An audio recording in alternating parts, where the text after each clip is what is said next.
What would you do if a room full of people laughed at you? If every cheer, every chant was for your humiliation? And then one cocky man pointed straight at you, daring you to prove you were nothing? The trainer was shirtless, ripped, his laughter echoing like a challenge. He leaned forward, fingers stabbing the air, his voice booming. "Hey, old-timer, drop that mop and entertain us." The crowd roared. Some clapped, some jeered. Every eye locked on one man, James Carter. And in that moment, he didn't argue, he didn't flinch, he just let go.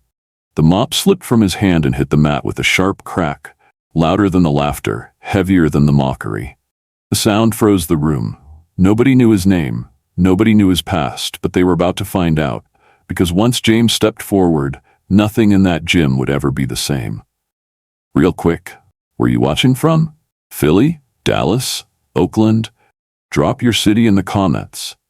And tell me honestly, if you were James, would you step into that cage? Because James, he didn't walk away. Marcus smirked, pacing inside the cage like a lion that smelled blood. His students leaned in, some of them laughing, one of them shouting, "Teach him a lesson, coach." Another voice cut through the noise, "Come on, old man, don't waste our time."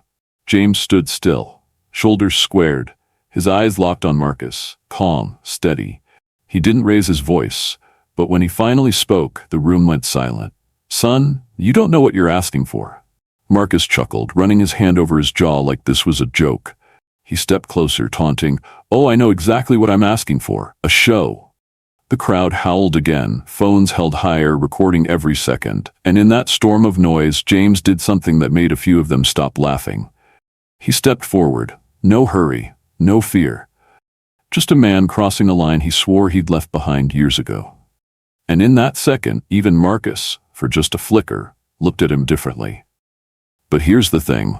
James wasn't stepping in to prove anything.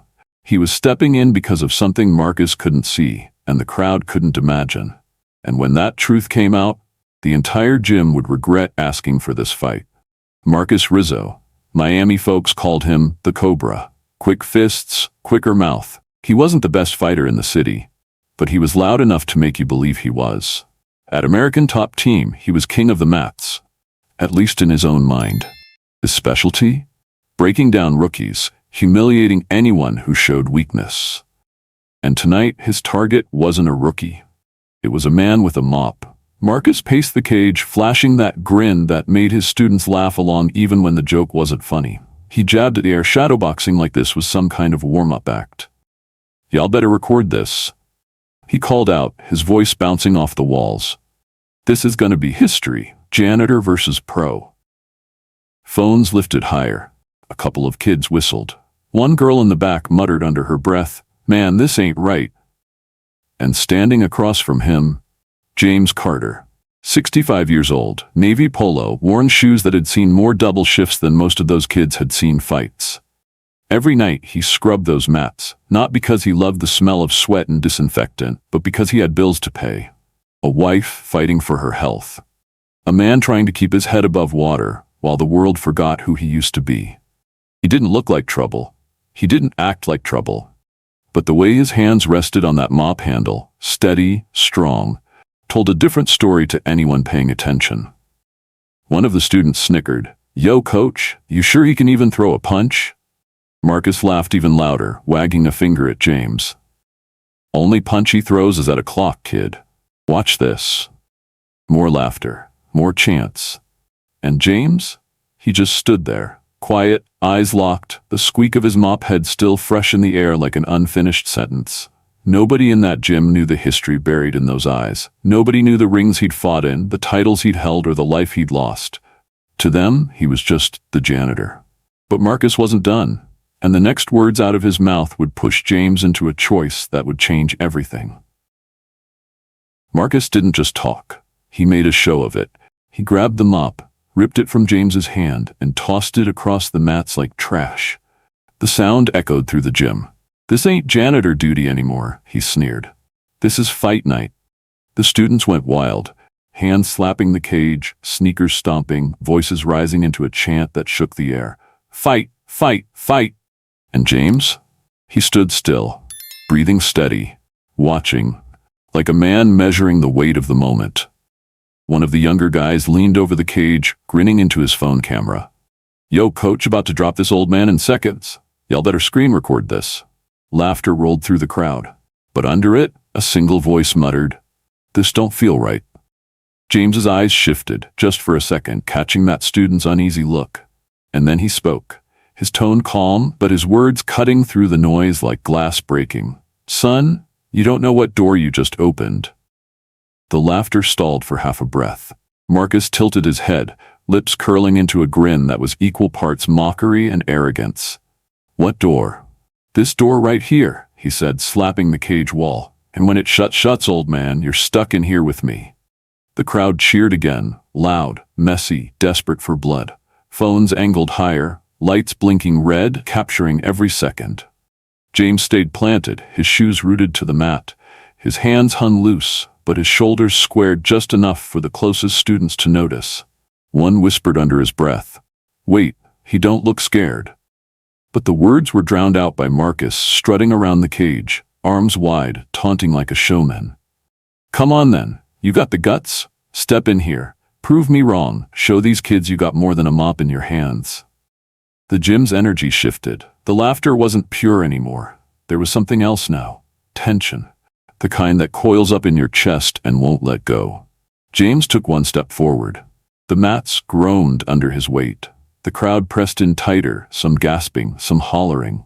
Another step, steady. No rush, no stumble. Just a man crossing into a place he didn't belong, or at least, that's what they thought. By the time he reached the cage, even the ones laughing earlier leaned in, their eyes fixed on him. Marcus pulled the door open, slapping the steel frame like he was welcoming a sacrifice. "Welcome to the show, old-timer," he jeered. "Let's make this quick." And without a word, James Carter climbed inside. The cage door clanged shut behind him, locking the two men in the same space. The roar of the students filled the gym, but underneath it, there was something else. A shift. A silence waiting to break. Because now, the janitor wasn't holding a mop anymore. He was holding their attention. If you'd have walked away here, hit that like button. Because James, he chose the opposite. And when his feet planted on that mat, the tension snapped. The cage rattled as students pressed in closer, laughter spilling out, phones glowing in every hand. Marcus circled James like a wolf, chest puffed, grin sharp. "This ain't the 70s, Grandpa. You'll break a hip in here," he called out, earning another roar of laughter from the crowd. One of his students banged on the cage, yelling, "Finish him quick, coach." Marcus smirked, snapping his gloves together. He popped a couple of jabs into the air, sharp cracks that echoed through the gym. "See that speed? That's youth. You don't stand a chance." But James didn't even twitch. He rolled his shoulders once, calm, steady, eyes locked like he'd been here before. And then, finally, he spoke, his voice low, almost too quiet for the chaos around him. "You've already lost, you just don't know it yet." The words hung heavy. A ripple went through the crowd. The laughter didn't stop completely, but it cracked, just enough for doubt to creep in. "Yo, did you hear that?" one student whispered.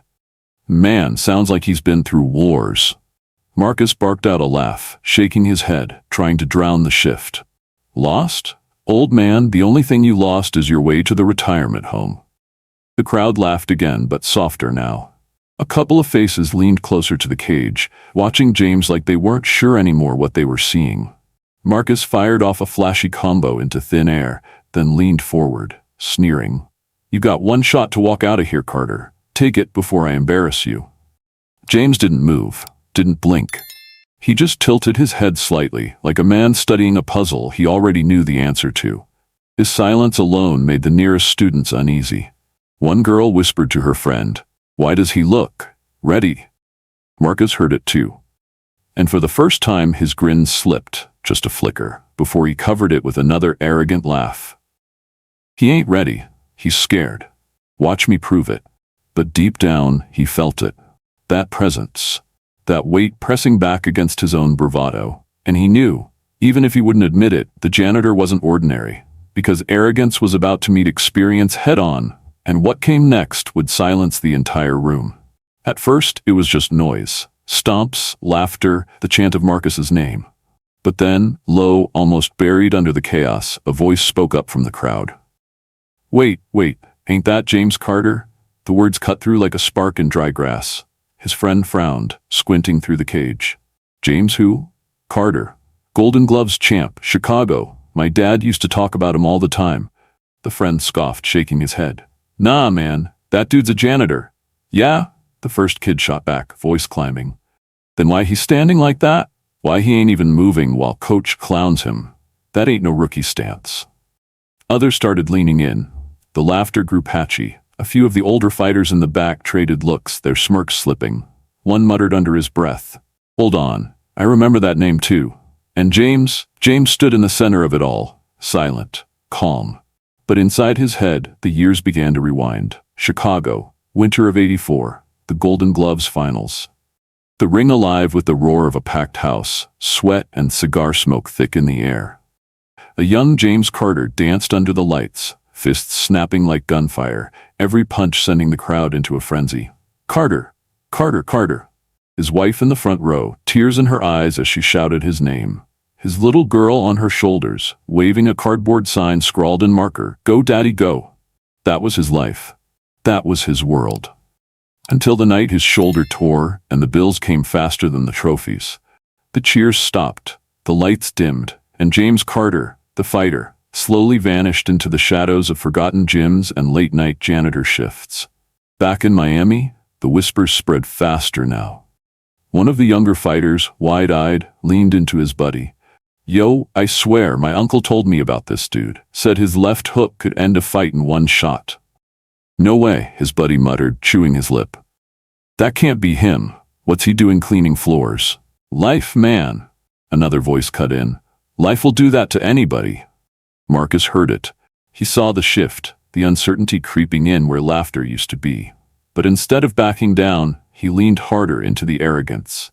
He clapped his gloves together and smirked at James. Golden Gloves, please, that was 100 years ago. Tonight, you're just my warm-up. Some chuckled, but it was weaker this time. Because even those who wanted to believe Marcus couldn't unsee what was in front of them. James's stance, his breathing, the way his eyes never wavered. He wasn't rattled. He wasn't mocking back. He was just waiting. One girl whispered to her friend, almost afraid to say it out loud. Look at his hands. Look at the way he's standing. That's not a janitor. That's a fighter. The crowd shifted uneasily. Students glanced at each other. The silence between laughs grew longer. The energy was changing and Marcus felt it pressing down on him. He barked out another laugh, louder than before, desperate to keep control. Don't buy into that myth. He's old. He's slow. Watch how quick I drop him. But even as he said it, his grin faltered for just a second. Because somewhere deep down, Marcus knew this wasn't the fight he thought he wanted. And James? He still hadn't said a word. He didn't need to. His history was already speaking for him, louder than the crowd, louder than Marcus's bravado. And when Marcus finally threw that first punch, nobody was ready for what happened next. The gym wasn't laughing anymore. The whispers had spread too far, too fast. Phones were still raised, but now the students holding them weren't grinning. They were waiting, tight-jawed, unsure of what they were about to witness. Marcus clapped his gloves together, louder this time, forcing a grin across his face. His voice cracked the silence like a whip. Golden Gloves? Don't buy that story. That was forever ago. Tonight he's just a janitor, and I'm about to mop the floor with him. A few chuckles rose from the crowd, but they were weak, nervous, like the laugh you let out when you don't know if the joke is safe anymore. From the back, one of the older fighters shook his head slowly. That man's no joke. Look at his feet. Look at his eyes. His voice carried just enough for those around him to hear. And those words planted deeper doubt. Marcus heard it too. He snapped his head toward the sound, barking out a laugh to cover it. Feet? Eyes? Please, watch this. I'll show you what youth looks like. He turned back to James, smirk locked in place, but his jaw tight with something else. Fear he refused to name. He bounced once, twice, shadowboxing with sharp cracks, jabs flashing into the air. The crowd oohed, but their eyes weren't on him anymore. They were on the man who still hadn't moved. James stood quiet, steady, his breathing even, his hands loose at his sides. And that calm, that refusal to react, rattled more than any trash talk ever could. Marcus pointed again, stepping forward, his voice rising. "You got nothing, Carter. Nothing. Say goodbye to your little myth."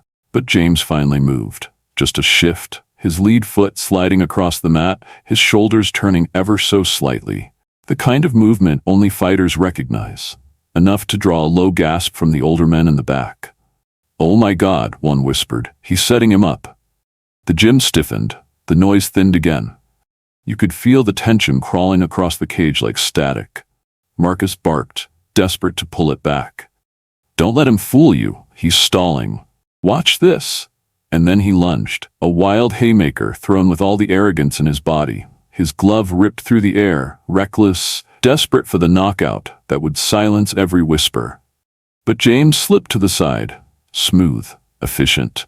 A pivot so natural it looked rehearsed 1,000 times over. His feet planted, his shoulder turned, his fist coiled tight. And then, one clean left hook. The kind you don't forget. The kind that ends fights, ends nights, ends arguments in a single sound. Marcus's body twisted midair, his head snapping back, his legs giving way before he even hit the mat.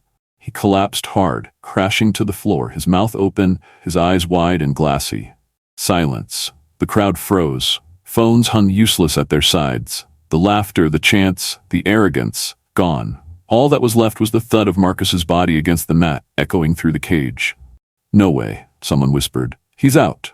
Cold." Another voice cracked from the back, trembling. "That wasn't luck. That was skill." And in the center of it all, James Carter stood still.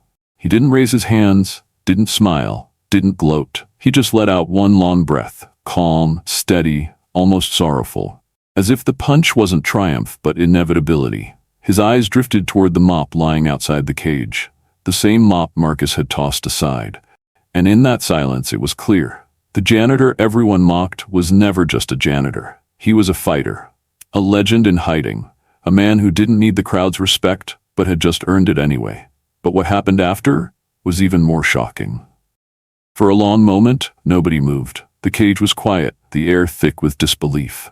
Then a sound, soft, broken, Marcus groaning as he stirred against the mat. The spell cracked. Students leaned closer, some whispering nervously. "Is he breathing? Coach, you good?" Marcus's arm twitched. He rolled onto his side, face red, eyes dazed. He tried to push himself up, but his arms buckled, dropping him back down. The same students who had laughed the loudest seconds ago now stared in silence, their phones lowered, their smiles gone. One of the younger guys muttered under his breath, "Man, I can't believe this. Coach just got dropped." Another student shook his head, whispering so low it was almost swallowed by the silence. "That wasn't just luck. Did you see the way he moved? That was skill. Real skill." Marcus groaned again, this time forcing himself onto his knees. His chest heaved as he looked up, first at the cage wall, then at the circle of students watching him. Their eyes didn't carry the same admiration as before. Some looked worried, some ashamed. His pride had shattered, and everyone could see it in the way he avoided James's gaze. "Coach, say something," one student called, his voice trembling. But Marcus said nothing. He couldn't, the words wouldn't come. Not with his pride lying flat on the mat behind him. From the back of the crowd, an older fighter folded his arms and nodded once. His voice cut through the silence, low but steady. "Respect." The word hit harder than the punch. A single clap followed it, then another, until slowly the sound spread, hesitant at first but building, claps echoing against steel and mats. It wasn't a roar, it wasn't chaos, it was something heavier, a tribute. And for the first time that night, the respect in that gym wasn't aimed at Marcus. It was aimed at the janitor who had just shown them who he really was. James Carter didn't bow, didn't gloat. He stepped slowly toward the cage door, his breathing calm, his face unreadable. Each step was measured, the silence following him like a shadow. He pulled the door open, and just outside, waiting for him, was the mop Marcus had tossed aside earlier. The same mop that had marked him as the butt of every joke in that room. James bent down, picked it up, and held it in his hands. For a moment he just stood there, staring at it. Not at the crowd, not at Marcus, at the mop. The room held its breath. Phones lifted again, but not for laughter, for reverence. Because everyone knew this wasn't just a mop anymore. It was the weight of every double shift, every late-night cleaning, every sacrifice no one saw. And when James finally spoke, his voice was so soft, so calm, that the silence carried it across every corner of the gym. Respect the work. Respect the people. The words landed like another punch, this one hitting deeper than the first. Heads dropped. A few students exchanged guilty looks. The older fighter in the back whispered again, almost to himself, "That's a champion right there." And in that moment, James Carter wasn't a janitor. He wasn't a man with a mop. He was a legend who had walked back into the light, even if just for a night. But what happened next was the part nobody in that gym would ever forget. Because too many men like James fade into the background. Legends buried under uniforms and late-night shifts. Fighters who once carried arenas, now carrying mops. Not because they weren't great, but because life forced them into silence. And every time we laugh at them, every time we overlook them, we bury their stories deeper. But tonight, for one brief moment, James reminded the world who he was. A man worth respect, a man who earned it. So don't let it die here. If this story hit you, prove it. Hit like, share this video so people remember that respect is earned, not mocked. And subscribe, because if we don't tell their stories, nobody will.